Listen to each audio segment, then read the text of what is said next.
સોગાત એટલે શું? સોધાત એવો કોઈ શબ્દ જ નથી હોતો ભાણા. અરે મામા છે હજુ સોગાત. હા સોગાત.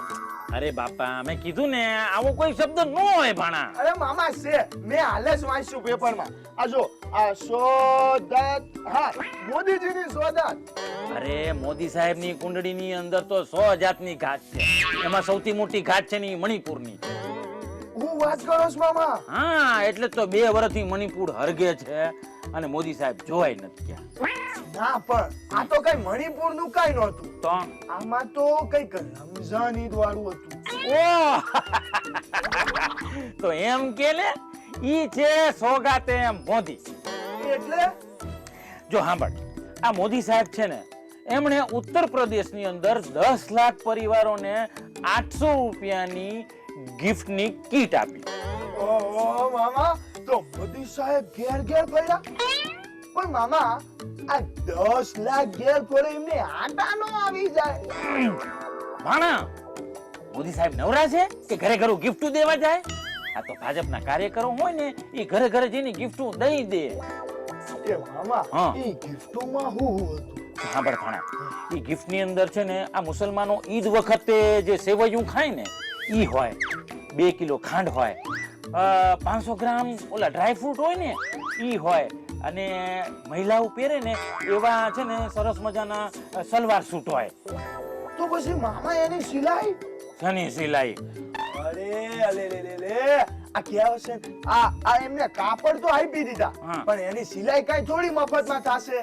ભાણા તારે યુપીમાં જઈને દરજી કામ કરવાનું છે? ના પણ ઓલું કે છે ને કે ભગવાન દાંત દેશે તો પછી ચવાણું પણ દેશે. ચવાણું નહીં ડોબા, ચાવણું કહેવાય એને. આ તારી પોટલી અને બાટલીની અંદર હંધી જગ્યા ઉપર તને ચવાણા જ દેખાય છે. હા હવે ઈ ચાવણું બસ. પણ આ હું કહું છું મામા કે આ મોદી સાહેબે યુપીમાં આટલી બધી કીટો શા માટે મોકલાવી? કઈ પૂર આવ્યું હતું? ના કેમ? કારણ કે આપણા ગુજરાતમાં જ્યારે પૂર કે મોટી આફત આવે ને ત્યારે જ મોદી સાહેબની ફોટાવાળી કીટો જોવા મળે છે. અને યુપીમાં આટલી બધી કીટો વેચી કાંઈક આફત આવી લાગે છે હો મામા. આફત તો બહુ મોટી આવી જ લે.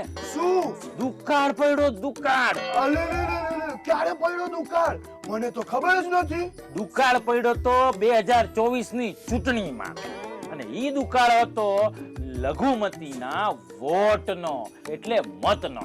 વાત તો સાચી છે હો મામા. આ મુસલમાનોએ મોદીજીને વોટ ન દીધો ને ન જ દીધો. એટલે તો મોદી સાહેબ આ મલમ લગાવવા નીકળ્યા જ બાર. આ હું કયો છો મામા? આ મલમ તો વાગ્યા કાં તો દાજિયા ઉપર લગાવાય. એ આખા દેશમાં એ જ તો થયું છે ભાણા. તો આ મુસલમાનોની લાગણી છે ને ઈ દાયકી છે. તો મામા હા. ઈ કયા સેવૈયા ને સૂતા કાપડથી રોજ આવી જશે? આ કમસે કમ મોદી સાહેબને તો એવું લાગે જ છે હો. પણ મામા હા. આ ભેટોનું નામ કેવું પાડ્યું છે? સોગાતે મોદી. જો સોગાત એટલે ભેટ, અને મોદી સાહેબ એટલે મોદી સાહેબનું નામ અને એમની ભેટ. ઓહ, તો મામા આ મોદી સાહેબે ગુજરાતને કેટલી બધી ભેટો આપી. લે મોદી સાહેબે ગુજરાતને કઈ ભેટ દીધી? અરે મામા આ જેટલી લોલીપોપો દેખાડી છે ઈ બધી ભેટો તો છે. એમાં આપણી આ બુલેટ ટ્રેન. ઓહો ભાણા તું તો બહુ ચતુર થતો જાય છે હે? અરે આ બુલેટ ટ્રેન નું સોગાત નું ગાણું તો છેલ્લા 10 વર્ષથી ગવાતું હતું, હજી તો પૂરા પાટાય નથી નખાણા. એટલે તો ઈને કહેવાય કે સોગાતે લોલીપોપ. વાહ ભાણા વાહ, શું નામ આપ્યું છે તે? એટલે એવું જરૂરી થોડી છે કે નામમાં નંબર ખાલી મોદીજીનો જ આવે. આપણને નામ પાડતા આવડે મામા. તો ભાણા આ સાબરમતી રિવરફ્રન્ટ છે ને એમાંથી વિમાન ઉડાડવાનું હતું, તો એનું શું નામ આપવાનું? એ મામા આ એનું બહુ મસ્ત નામ આવડે હો. આ એનું નામ શું કે ખબર? આ સોગાતે હવાઈ. અને ખંભાત થી સુરત ના ડુમ્મસ સુધી જે ફેરી ફરતી હોય છે એને શું કહેવાય? ઈ મામા સોગાતે સમુદ્ર. વાહ ભાણા વાહ વાહ. બાકી મામા આ મોદી સાહેબે તો દેશભરને કેટલી બધી સોગાતો આપી છે ખબર છે તમને? કઈ સોગાત? આ સોગાતે કટ્ટરવાદ. આ હિન્દુ પણ કટ્ટર, મુસ્લિમે કટ્ટર. આ બંને હામે કટ્ટર થતા જાય છે મામા. વાળા ભણા તું લાગે છે ભોળો, પણ દિવસે દિવસે બહુ હોશિયાર થતો જાય છે. એ મામા એ ભાણિયો કોનો? સોગાતે મામાનો.